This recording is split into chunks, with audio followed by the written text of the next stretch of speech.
Hello viewers, আসসালামু আলাইকুম। J and J kitchen video YouTube চ্যানেলের পক্ষ থেকে আপনাদের সবাইকে স্বাগতম জানাচ্ছি নতুন একটা রেসিপির সাথে। আজকে আমি আপনাদের তৈরি করে দেখাবো কাগজি লেবু ভর্তা।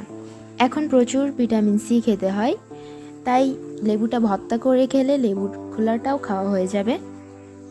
তাই আজকে আমি কাগজি লেবু ভর্তা করছি। তো আশা করছি আমার আজকের রেসিপিটা আপনাদের কাছে ভালো লাগবে। ভালো লাগলে আমার চ্যানেলটি সাবস্ক্রাইব করবেন। তো চলুন দেরি না করে রেসিপিটি শুরু করা যাক।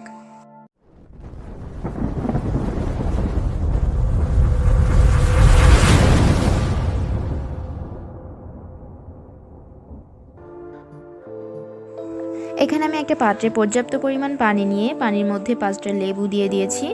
এখন লেবুগুলো আমি ভালোভাবে ধুয়ে নেব। আর এই লেবুটা আমার গাছের ফ্রেশ লেবু।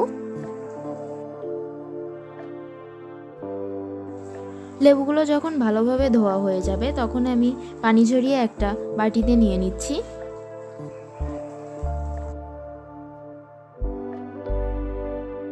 এখন আমি লেবুগুলো স্লাইস করে নিচ্ছি।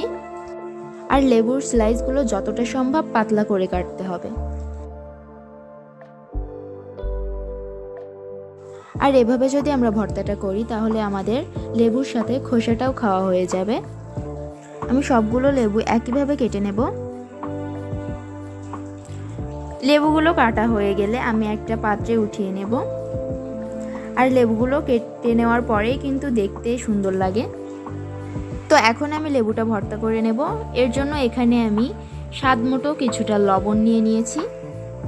আর দিচ্ছি 4 থেকে 5টা লাল মরিচ।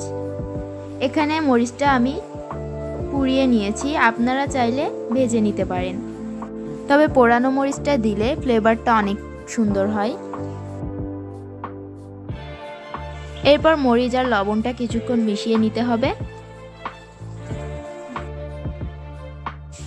এরপর মরিচ আর লবণটা লেবুর সাথে ভালোভাবে মিশিয়ে নিচ্ছি।